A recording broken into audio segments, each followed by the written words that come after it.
Você não tem Bíblia, não? Já sabe? Ah, tá, desculpa.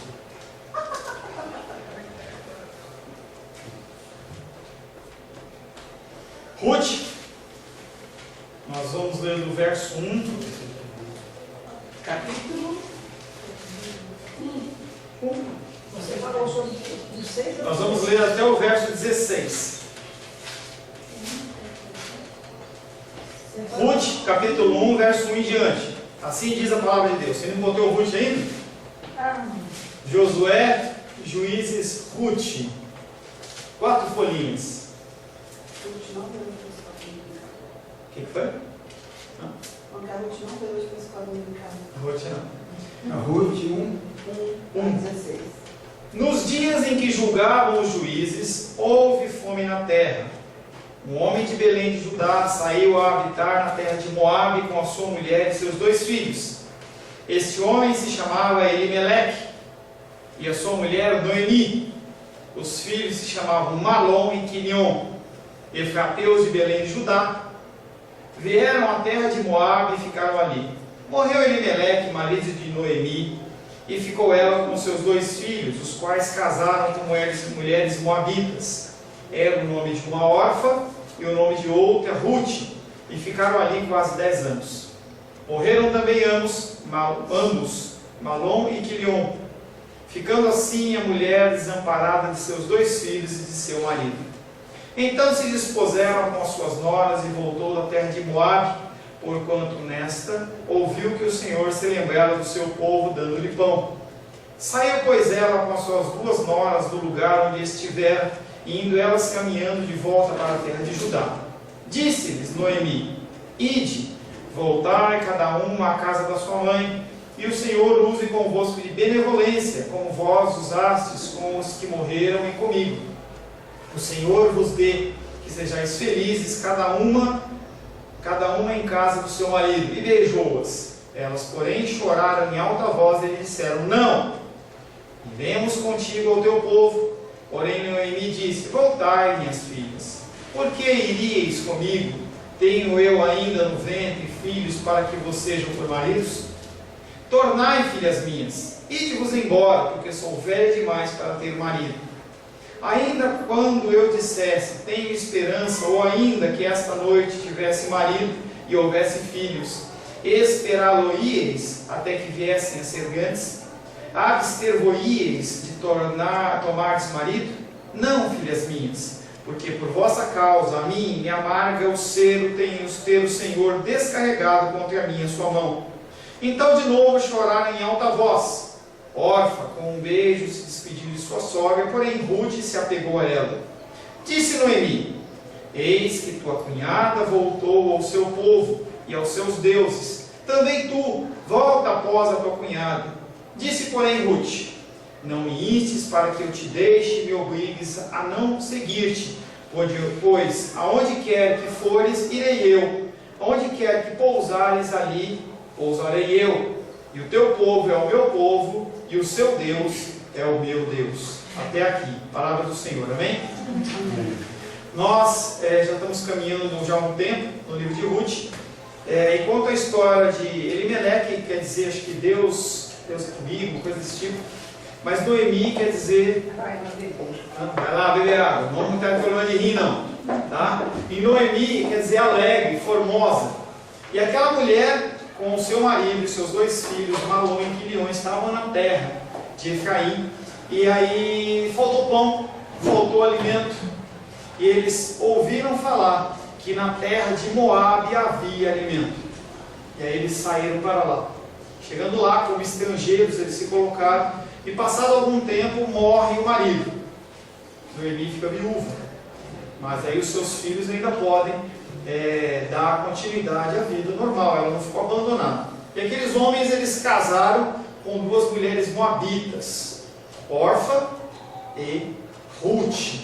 Tá?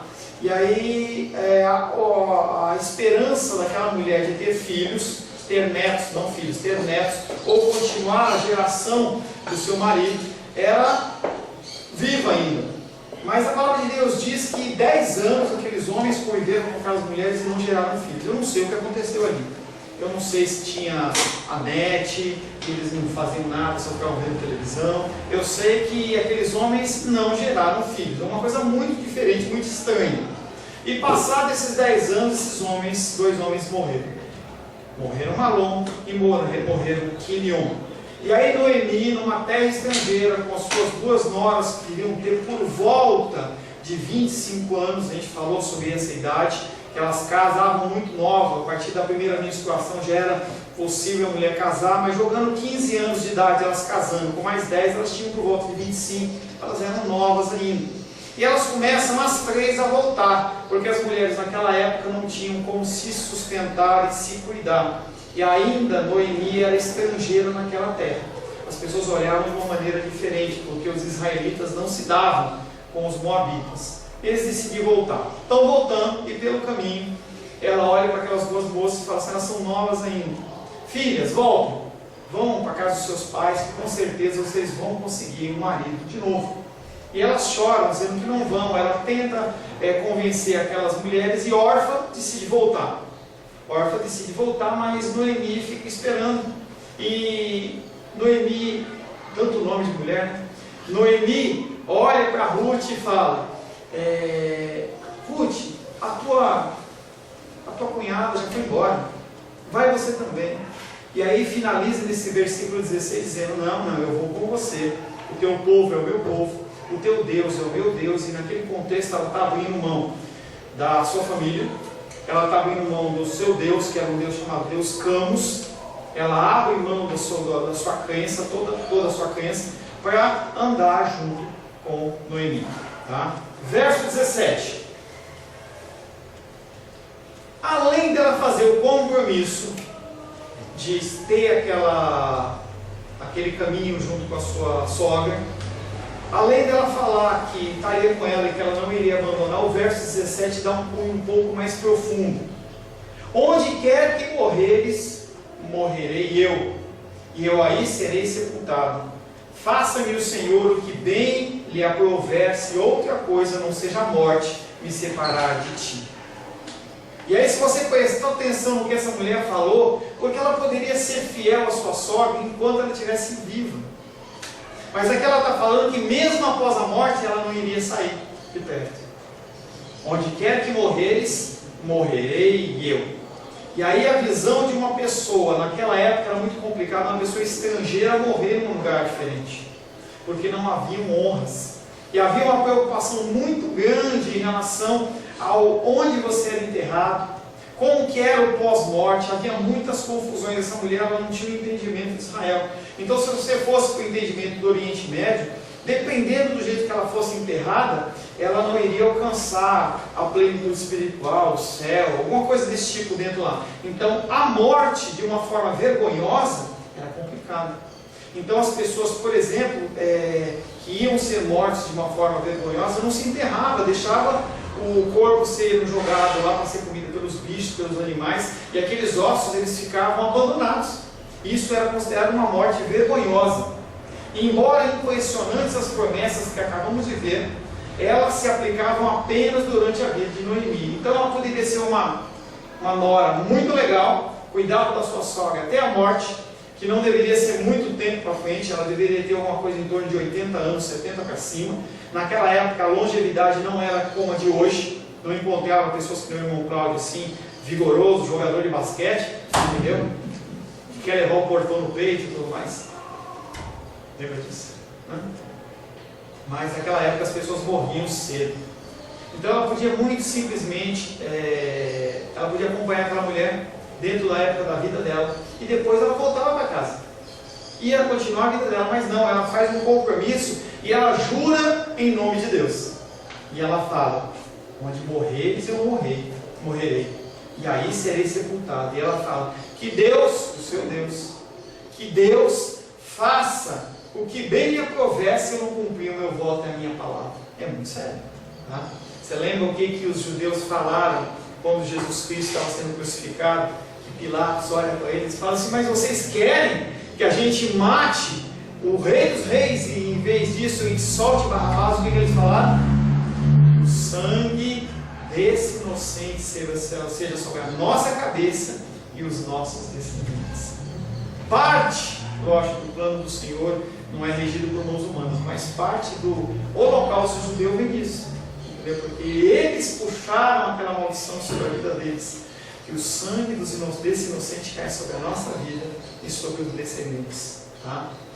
Lógico que isso não é uma relação que eu estou fazendo, tá? É um entendimento que eu estou fazendo, mas as palavras que nós falamos têm poder e têm valia, e nós como servos de Deus mais ainda. E aí quando a gente vê as orações que as pessoas têm feito por aí, são complicadas. Pessoas, Senhor, tira a esposa daquele homem e dá para mim, tira o marido daquela mulher e dá para mim, tira a empresa daquele homem, tira o cargo daquele homem. Você está fazendo uma obra de feitiçaria. Não, mas Deus ele vai tirar do ímpio e dar para o pau. Ele pode até fazer isso, mas não tem que sair da sua boca, tá? Não tem que sair da sua boca. Isso que você está fazendo chama-se cobiça. Você está cobiçando uma coisa que não é sua. É um dos mandamentos. Não cobiçar a mulher do próximo, não cobice as coisas dos outros. Chama-se cobiça. A gente não pode fazer isso. Visto que Ruth sobreviveria a Noemi, seria muito fácil ela, depois do tempo, ela voltar à casa dos seus pais e ter filhos. Pelo contrário, o verso 16 afirmava a decisão para toda uma vida. Ela falava que aquela terra ia ser dela, o povo dela ia ser o povo dela, e que ela iria morrer naquele lugar. Semelhante a Abraão faz, não vamos ler, em Gênesis capítulo 12, quando ele faz toda uma aliança com o Senhor. A aliança que é feita é uma aliança perpétua que vale para os nossos dias de hoje. Tanto que Jesus Cristo, quando confrontado, fala que os filhos de Abraão são aqueles que adoram o Senhor em verdade. Então, se você realmente tem uma vida reta perante o Senhor, não uma vida sem pecados, mas uma vida que procura agradar a Deus, você é descendente de Abraão. Aquela promessa que Deus fez a Abraão, que os descendentes de Abraão seriam como as estrelas do céu, ele não estava falando no cunho físico só, ele estava falando no cunho espiritual, porque apesar da gente não ter descendência israelita, nós somos o Israel de Deus aqui na terra, tá? Nós e o povo de Deus, tá? O povo dos judeus. Nós já falamos isso bastante em escatologia. Nós somos o Israel espiritual de Deus junto com os israelitas que serão salvos e reconhecerem o Senhor como Salvador. Como vai ser isso? Não sei. Como vai ser esse juízo nos judeus? Não sei te dizer. No nosso contexto vai ser, você tem que crer em Jesus Cristo e viver como se você fosse um filho de Deus. E aí a gente volta para os mandatos e você começa a ver como a situação sua está complicada. E a minha também, claro. Entendeu? Porque se a gente fala que a gente crê em Deus e não vive conforme Ele fala, a gente é mentiroso, tá? Mentiroso. Pastor, quem subirá ao Santo Monte? Fala, né? Quem subirá ao Santo Monte para adorar o Senhor? Aqueles que têm mãos limpas e um coração puro, tá?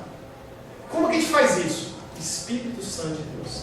Dia após dia, após dia, após dia, você se rende ao Senhor, falando, Senhor, me ajuda. Uma coisa só para você ficar constrangido, eu vou fazer de noite também, tá? Ontem acabou o mês de outubro, amém? Amém. Você está vivo? Você, hoje de manhã, você agradeceu pelo mês de outubro que foi embora? Olha aqui, coisa. Entendeu? Você agradeceu, falou assim, simplesmente, Senhor, obrigado por eu estar vivo. Obrigado, Deus, porque você me alimentou. Obrigado. Você agradeceu, Brendinha, porque esse mês de outubro, apesar dessa virose e tudo mais, os teus filhos eles estão vivos e estão com vida. São coisas que a gente passa por cima. Falta de hábito de agradecer. Nós sabemos pedir, mas não sabemos agradecer. Tá? Acalento do seu coração que ainda está em tempo de quando você chegar em casa, você parar um momentinho e falar, Deus, obrigado pelo mês de outubro. Obrigado que o Senhor me guardou, me alimentou, me protegeu, me deu trabalho, me deu vestuário, plano de saúde, medicamento, moradia, transporte. E você gasta uns minutinhos, tá? Para agradecer o que o Senhor fez. Para então você pedir, à noite nós vamos estar consagrando o mês de novembro, não é ato místico nem nada, nós vamos simplesmente pedir a Deus que a misericórdia dele se estenda pelo mês de novembro que já começou hoje. Amém? Vamos lá, verso 18. Vendo, pois, Noemi, que de todo estava resolvida a acompanhá-la, deixou de insistir com ela. Cansou. Viu que não adiantava. Ruth é que nem aquelas mulas. Ela não ia mudar de ideia. Então, não vamos ficar aqui no sol discutindo, vamos embora. Verso 19. Então ambas se foram, até que chegaram a Belém. Sucedeu que ao chegarem ali, toda a cidade se comoveu por causa delas, e as mulheres diziam: não é essa Noemi? A história se reinicia em Belém. Não se é contado o que aconteceu na viagem, as dificuldades, mas o autor ele já pega aquele foco desde o momento em que Ruth bateu o pé que voou, ele já aparece nos portões lá de Belém. A história se reinicia já em Belém, sem se preocupar com os detalhes das viagens. Nas antigas cidades, idas e vindas eram comuns e quase não seriam notadas. As pessoas elas entravam, tinha um fluxo muito grande de pessoas, e a gente não nota, tá? As pessoas não notavam, a não ser as pessoas mais chegadas. Mas no caso de Noemi, quando ela volta, as pessoas olham para ela e falam assim: não é essa Noemi? Ou seja, será que é ela mesmo? Depois de aproximadamente 10, 15 anos, essa mulher está voltando para cá? É ela mesmo? A figura diante deles se parece com elas, mas ela vê que o tempo judiou muito daquela mulher e eles não estão com certeza. Verso 20. Porém ela lhes dizia: não me chameis Noemi, chamai-me Mara, porque grande amargura me tem dado o Todo-Poderoso. E aí tem um jogo de palavras. Hoje, quando a gente tem um filho e a gente escolhe, entendeu, o nome do filho, a gente escolhe o nome da moda. Alguns olham o que está falando na novela, outros pegam um jogador de futebol, sei lá, você escolhe o teu nome que você acha bonitinho, e você faz a combinação que você quer. Na época dessa história, no Oriente Médio, as pessoas não tinham nomes por ter nomes. Eles tinham uma atitude quase que mística, em que eles colocavam um nome naquela pessoa, fazendo com que aquele nome gerasse uma expectativa na vida dela. Então, por exemplo, a figura de Jacó, ele é o usurpador. Foi o nome que foi dado para ele. Por quê? Porque ele rouba a primogenitura do seu irmão, Esaú. Mas aí tem um erro. Ele rouba depois. Sim. Por que deram o nome antes? Tá? Tem a ver. Então, de repente se cumpriu. O nome foi dado antes e se cumpre fazendo isso. Tá? Moisés, saído das águas. Deram o nome para ele de Moisés, porque ele tinha saído das águas. Noemi, ela tinha um nome que dizer bonita, bela, faceira, alegre. E as pessoas olham e falam assim: não é essa Noemi? E aí ela fala assim: não me chamem de bela, não me chamem de formosa, não me chamem de alegre, mas me chamem de amarga. Amarga quer dizer amarga. E interessante quando você lê essa frase, porque mesmo na amargura dela, ela reconhece que Deus é todo-poderoso, Deus é soberano. Porque ela vem e fala assim: porque grande amargura me tem dado o Todo-Poderoso. Ela sabe que o sofrimento não foi do diabo, mas o sofrimento que foi colocado sobre a vida dela veio das mãos de Deus. São as lutas, dificuldades e provações. As pessoas não entendem, nossa mente não entende. Nós não conseguimos imaginar por que as coisas acontecem na nossa vida, mas tudo para cumprir o propósito do Senhor. Tá? Ruth, na sua amargura, Noemi, na sua amargura, ela fala que o nome dela não é Noemi, não é Bera, mas é sim amarga. Verso 21, ela vai explicar por que ela é amarga. Ditosa eu parti, ou rica, feliz eu parti, porém o Senhor me fez voltar pobre. Por que, pois, me chamareis Noemi, visto que o Senhor se manifestou contra mim e Todo-Poderoso me tem afligido? A perspectiva do ser humano é sempre a perspectiva momentânea, é sempre a perspectiva do hoje. Então, se você está passando uma luta de dificuldade, você olha e fala assim: Deus não me ama, Deus não está preocupado comigo. Eu lembro que uma época lá em São Paulo, eu estava passando uma dificuldade financeira grande. Eu acho que eu já contei essa história para vocês. E aí eu estava compartilhando com uma diaconisa da igreja lá, e a diaconisa olhou para mim e falou assim: pastor, se você está passando essa luta, é porque você tem pecado. Maldição sem causa não prospera. Eu falei, é mesmo, vou orar. E aí eu fiquei tão constrangido, né, pela colocação daquela irmã, né? E aí eu fui buscar o Senhor e falei assim, poxa, pecado a gente comete, mas eu não estou vivendo uma vida de pecado, não tem algo que justifique esse tipo de coisa. E aí eu acalmei meu coração. Isso foi numa quarta-feira. Passou quinta, sexta, sábado, domingo, segunda, terça, quarta-feira eu revi essa irmã. Eu estava na igreja, ela chegou, veio, esbaforida, com o olhão aberto, e falou, pastor, tem que falar com você. Eu falei, o que foi, irmão? Eu quero pedir perdão para você. Eu falei, por que você está falando isso? Não, porque na quarta-feira eu falei para você que você estava em pecado, que era por isso que você estava passando essas lutas. Deus me moeu essa semana, que eu tinha que encontrar você e pedir perdão. Porque Deus estava trabalhando na sua vida, estava aprimorando a sua vida através da luta e da provação, que não tinha nada a ver com o pecado, nada a ver com o diabo, nem coisa nenhuma. E desde aquele dia Deus não me dá sossego. Falei, glória a Deus, que Deus testificou no meu coração. As coisas acontecem na nossa vida para nos moldar, para nos afinar com o Senhor. Provérbios diz que ferro afia ferro. É por isso que nós congregamos. Porque eu sou diferente de você. Eu tenho pensamentos diferentes de você. Você tem um crescimento diferente. Nós temos diferentes níveis culturais, intelectuais, sociais, tá? Mas mesmo assim, um aprende com o outro. Então, o nosso convívio é exatamente isso. Por isso que a gente ora muito para que os nossos parentes eles voltem à casa do Senhor.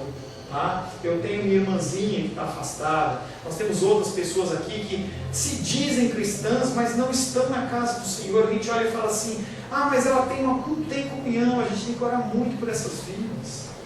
Porque a casa do Senhor é o lugar onde você recebe os ensinamentos, onde você é preparado, você é forjado, você é tratado. E os nossos irmãos, os nossos filhos, as nossas filhas, os nossos pais, eles precisam retornar à casa do Senhor, para que eles possam ser trabalhados, para que eles possam aprender. A gente sabe que os nossos familiares, eles têm uma sementinha no coração, mas essa sementinha ela tem que ser regada, essa sementinha ela tem que ser tratada. Na quarta-feira passada, retrasada, nós fizemos uma oração a respeito dos nossos entes queridos, foi muito legal. Nós oramos por toda a igreja, todas as pessoas que estão afastadas dos caminhos do Senhor, para que eles possam retornar ao convívio. Não basta simplesmente você ter aceitado Jesus num passado longínquo e hoje você viver da maneira que você quer. Você precisa retornar à casa do Senhor. Tá? Verso 21, voltando. Ditosa eu parti, porém o Senhor me fez voltar pobre. Por que me chamareis Noemi, visto que o Senhor se manifestou contra mim, o Todo-Poderoso me tem afligido? Ela saiu cheia e voltou vazia. Ela saiu com seu marido e seus filhos, e ela voltou só com a sua nora. Verso 22. Assim voltou Noemi da terra de Moabe com Ruth, sua nora, a Moabita, e chegaram a Belém no princípio da cega, da cevada. Em outras versões aparece trigo, tá? Então no verso 22 é um pequeno resumo do que aconteceu tudo no verso 21. Noemi da terra de Moabe voltou com Ruth, sua nora, a Moabita, e chegaram a Belém bem na época da colheita, tá? O narrador tomou o lugar de seus personagens para fazer um resumo dos fatos ocorridos e introduz os eventos que virão. Naquela época, Israel trazia os primeiros frutos como a consagração da colheita. Levíticos 23:10. Abre aí. Levíticos 23:10. Quem achou, leia.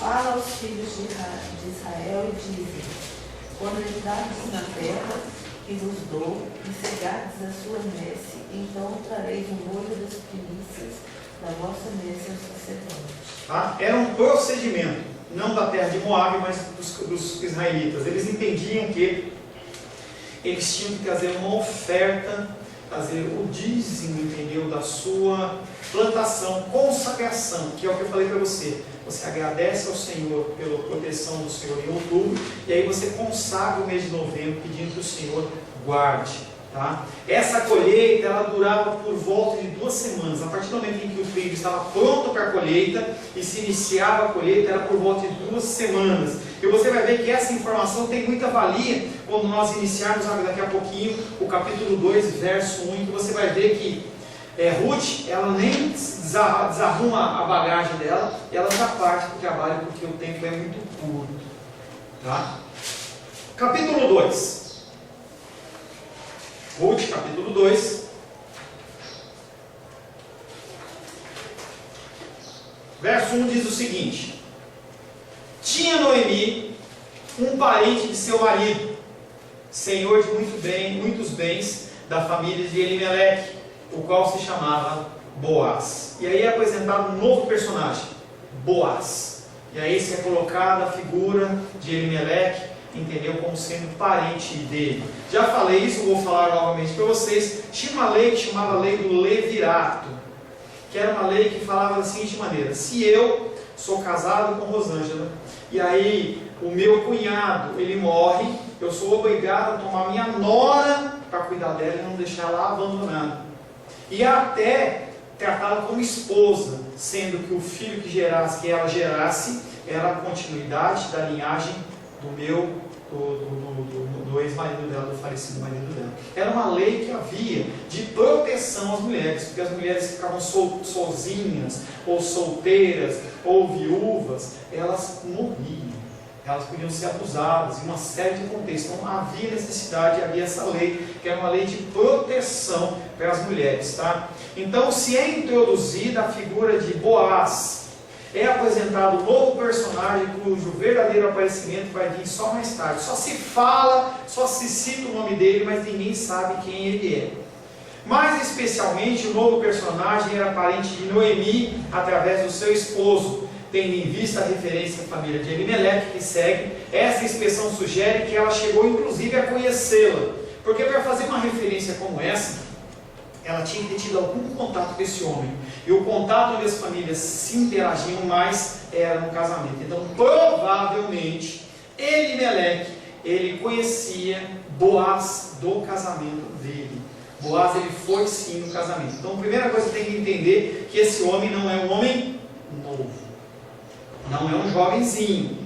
Naquela época não havia essa preocupação de que a mulher tem que casar na mesma idade. Não, pelo contrário, independente da idade. Quando a gente vê, por exemplo, a figura de José e Maria, há a possibilidade, porque você vê que José aparece só no começo do Evangelho e morre, pode ser que José fosse um homem bem mais velho que Maria. E ele morreu por alguma circunstância que a palavra de Deus não nos explica. E pode sim ser que ele fosse um homem mais velho que Maria. Não há referência, como também aqui não há referência. Mas se ele já conhecia Boaz, então conhecia de pelo menos 10, 15 anos antes da época do nascimento deles. O clã ao qual eles participavam consistia de famílias que descenderam de um ancestral comum. E você vai lembrar de Josué lá atrás. Quando Josué vai dividir a terra, ele divide a terra para cada tribo: tribo de Dan, tribo de Ruben, tribo de Simeão, de Judá, e todas as 12 tribos. E aqueles homens, eles não podiam ter um casamento intertribal, no sentido de eu trazer uma parte dessa terra para esse para essa família, senão ia acontecer que chegar uma parte da família não ia ter mais terra, e aquelas terras elas tinham que se manter da mesma maneira que foram entregues. Então eles tinham preferência do casamento dentro da própria tribo, para que aquele o dote deles não saísse da família. Tá? A mera apresentação desse personagem, no entanto, não garante o seu envolvimento na história. A gente sabe que Boaz vai fazer parte, porque a gente já conhece a história. Verso 2: Ruth, a moabita, disse a Noemi: deixa-me ir ao campo e apanharei espigas atrás daqueles que me favoreceram. Ela lhe disse: vai, minha filha. Num movimento inesperado, não tinha nem desarrumado as malas, ela olha e fala assim: Noemi, vou para o campo. Ela sabia que o tempo de colheita era curto. Ela sabia que ela, como mais nova, ela tinha como que uma obrigação moral de sustentar a sua sogra. E ela falou: não vou ficar aqui enrolando, não. Eu vou para a plantação, eles já vão começar a colher. E a ideia é eu vou, porque a figura, depois você vai ver com mais certeza. O homem, ele vinha e cortava os feixes e ia juntando na mão. Chegava um ponto que estava muito pesado, ele pegava e colocava do lado. E aí as mulheres vinham e amarravam aqueles feixes. Mas dentro da colheita, algumas coisas caíam no chão e não eram aproveitadas. Então se dava permissão que pessoas como Ruth viessem e colhessem aquele resto que não ia ser aproveitado. Tá? Então era um procedimento. E aí ela fala: deixai-me ir ao campo e apanharei espigas. No caso, a espiga da cevada, ou espiga, chamam de espiga, né? Do trigo. Atrás daquele que me favorecer, daquele que permitir que eu pegue, eu vou pegar. E aí Noemi olha e fala assim: vai, minha filha. Ruth fez um pronunciamento inesperado: eu vou ao campo. A fala sugere que praticamente nenhum tempo se passara desde que eles chegaram e ela já foi para o campo. Portanto, Ruth dispensava qualquer recuperação da viagem, porque ela estava preocupada com a comida. Os fazendeiros israelitas podiam ser o meio de haver a provisão, desde que eles dessem a permissão. O seu êxito dependeria da boa vontade do dono do campo ou dos seus ceifeiros. Noemi disse: vá em frente, minha filha. Para uma pessoa amargurada, minha filha fala de carinho e de amor. Então o coração dela, apesar de entristecido pela morte do marido, dos 2 filhos, ainda há vida naquele coração, porque ela sabe que aquela pessoa que está com ela a ama e está cuidando dela. Verso 3: ela se foi e chegou ao campo e apanhava após os segadores. Por casualidade entrou na parte que pertencia a Boaz, o qual era da família de Elimeleque. Entenda que naquela época não haviam cercas. Então as plantações, elas eram colocadas como que uma perto da outra, para que não houvesse perda de espaço. A terra era muito valorizada.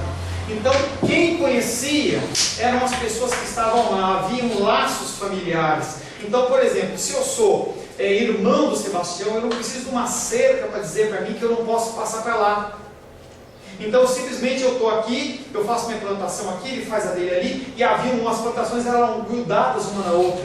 Isso era cultural ali naquele povo. Então quando Ruth entra, ela vai no campo exatamente Elimeleque. Ela sabia?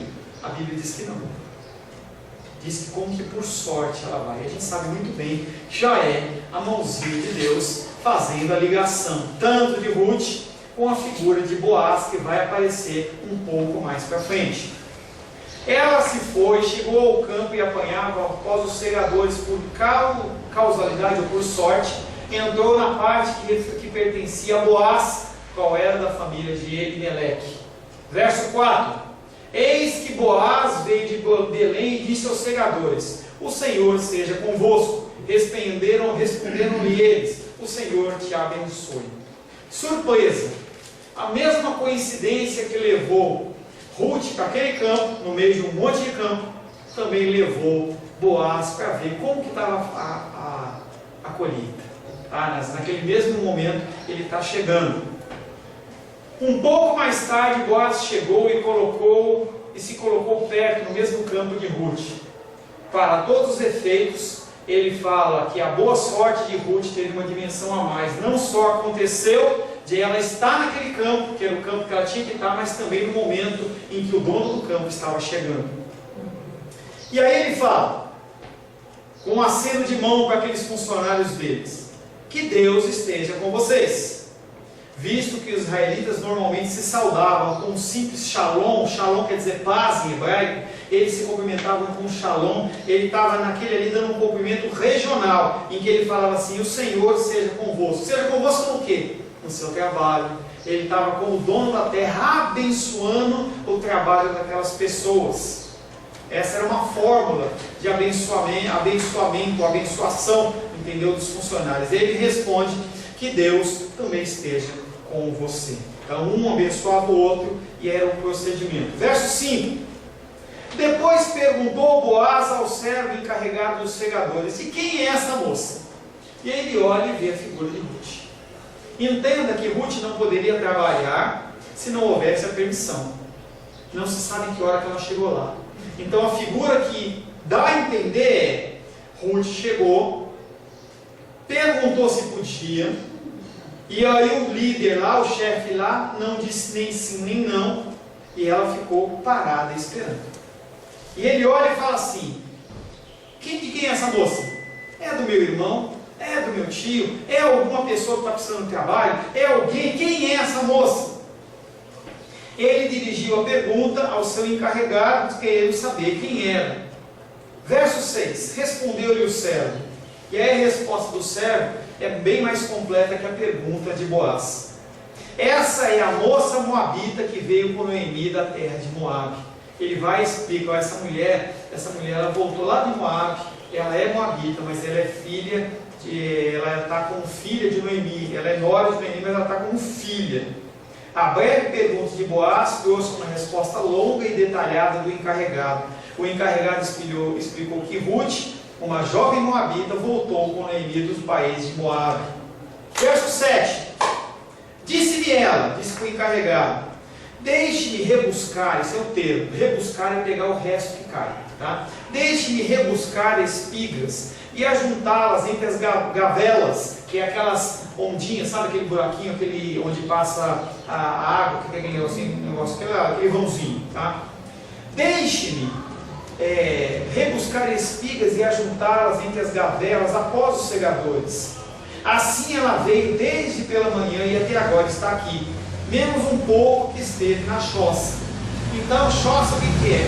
É lugar onde as pessoas elas tomavam água, descansavam. Então ela estava ali já há algum tempo, parada, aguardando uma autorização. O encarregado em seguida relatou a declaração que Ruth fez.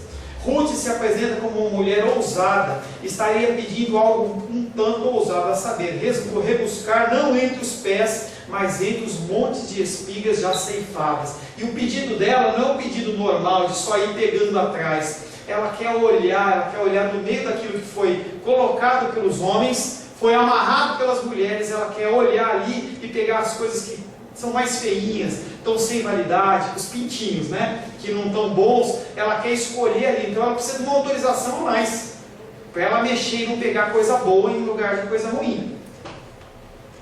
Verso 8. Então disse Boaz a Ruth: ouve, filha minha, não vás colher em outro campo, nem tampouco posses daqui, porém aqui ficarás com as minhas servas. Boaz, ele olha para aquela mulher e já trata com amor e carinho. Não é qualquer pessoa que você fala: minha filha, meu filho. E ele olha: filha minha. Dá para entender que ele olha como um pai olha como uma filha. Tá? Por isso que eu falo para você que aparentemente essa pessoa é um pouco mais idosa, talvez com uma idade de 40 anos, 45 anos, não sei te dizer. Tá? Então disse Boaz a Ruth: filha minha, não vás comer em outro campo. Ele respondeu afirmativamente a respeito do pedido anterior de Ruth e autorizou Ruth a ficar no seu campo. E não só autorizou, mas intimou ela e falou assim: não vai em outro lugar. Na primeira proibição, Boaz insistiu que Ruth ficasse ali em seu campo e a instruiu para ficar com as suas servas. Talvez olhasse para ela com o sentido: vou fazê-la como minha empregada, porque ele tinha servos e servas. E coloca aquela mulher no meio daquelas servas para as ajudar. Verso 9.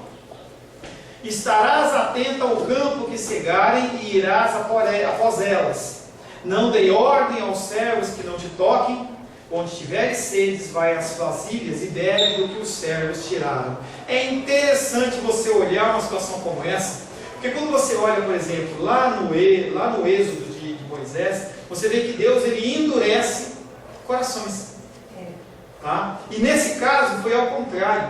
Aquela mulher que ele estava olhando pela primeira vez, ele a toma como filha, ele insere ela junto das suas servas, e nessa condição aqui, as mulheres elas tinham a obrigação de tirar água dos homens. E ele fala: quando tiver sedes, vai às vasilhas e bebe das águas que os meus servos tiraram. Para você pode não ser nada, mas no contexto do Oriente Médio, era uma grande valia, uma grande regalia, porque aquela mulher, além de ter sido autorizada a trabalhar no lugar de de primazia, mexendo ali no meio das coisas dos segadores, podendo recolher muito mais, ela não tinha que ir lá tirar água para beber. Quando tivesse o calorzão, 40 graus, ela simplesmente ia lá, pegava da água que já tinha sido tirada, e ela poderia produzir muito mais do que ela poderia produzir sem água. Então a gente vê aqui o cuidado de Deus em relação a Ruth. Então amolece o coração de Boaz, Boaz a trata como filha, insere ela dentro de uma condição de trabalhadora, permite que ela beba água sem ir buscar. São todas condições em que Boaz está apresentando. E finalmente ele olha e fala assim: ninguém vai cuidar, mexer com você. As pessoas, apesar de não te conhecerem, elas vão te respeitar, porque quem manda nesse campo sou eu. Então havia a preocupação daqueles homens que tinham que dar uma produção. Se as pessoas viessem mexendo nas coisas deles, eles não iam apresentar a produção que tinha que ser apresentada para o seu dono, para o dono da terra. Então ele fala assim, o que acontecia era que os homens falavam assim: não mexa aí! Até batia e espancava as pessoas que queriam mexer. É que nem a pessoa, quando você vê aqueles cachorrinhos que estão comendo, aí vem o cachorrinho pertinho assim para querer comer um pedacinho da carne, entendeu? Daquela latida. Era o mesmo contexto, porque os homens tinham que preservar o seu trabalho, porque eles viviam em função daquilo. E aí ela fala assim: esses homens não vão te tocar, esses homens não vão brigar com você, não vai ter nenhum tipo de problema, desde que você fique nesse campo, desde que você continue trabalhando aqui comigo. Tá? E aí finaliza com esse negócio da sede, em que ela não iria ter problema mais com a sede. Então a gente vê até esse versículo 9, nós vamos parar por aqui, em que Ruth, a narrativa ela dá uma avançada muito rápida, entendeu? E ela já está inserida dentro do campo de Boaz, como uma conhecida de Boaz, como uma pessoa que tem privilégios, como se fosse alguém da terra dele. Amém, queridos? Amém? Alguma pergunta? A paz seja convosco. Meu nome é Paulo César. Eu sou pastor da Igreja Cristã Semente de Vida, aqui em Brasília, Distrito Federal. Me alegro que a palavra tenha te alcançado. A palavra faz isso. Ela alcança as pessoas aonde quer que elas estejam. E você foi agraciado com esta palavra. Não que eu tenha nada especial a te dizer. A palavra ela é suficiente e ela usa quem ela quer. E eu me alegro por ter sido um canal para poder te abençoar. Mas eu quero te dizer que não basta você ser um ouvinte. Não basta ser uma pessoa que se alegra quando você ouve a palavra de Deus. A vida ela é feita de decisões. Se você está ouvindo essa palavra hoje, eu creio que o Espírito Santo tem um propósito especial com você. Muito mais do que prosperidade, muito mais do que uma cura física, uma cura emocional ou espiritual, Ele quer te alcançar para a vida eterna. Nós investimos nosso tempo, nós investimos as nossas forças em coisas terrenas, mas o Senhor ele tem muito mais a oferecer. Ele tem sim para você a cura, Ele tem sim para você a prosperidade, mas Ele tem muito mais que isso. Submeta-se a um Deus que Ele é capaz de mudar e transformar a sua vida por completo. Creio que o Espírito Santo ele é capaz de tocar o teu coração. Quero pedir que você curve a sua cabeça. Senhor, em nome de Jesus, coloco na tua presença essa vida que ouve esta ministração, que ouve esta palavra. Pai, eu não tenho capacitação nenhuma, mas o teu Espírito ele é capaz sim de tocar nesta vida, gerar nela mudança, transformação, arrependimento, e que ela possa simplesmente bater no peito, convencendo-se que é pecadora e que precisa de um Deus salvador. Não há um caminho a ti, meu Deus, que não seja através de Cristo. E eu lhe peço, Pai querido, que você alcance essa vida e ele possa sim tomar uma decisão pessoal pelo Senhor, em nome de Jesus. Amém. Amém, meu querido. Amém, minha querida. Fico contente que você esteja ouvindo essa ministração até o fim. E peço que você não se limite a ouvir os cultos pela internet. Você procure perto da sua casa uma igreja, um lugar que proclame a palavra do Senhor. Eu oro para que o Espírito Santo te direcione nessa busca, porque muita coisa tem sido oferecida que não é o Evangelho. Eu abençoo a sua vida em nome de Jesus. Amém.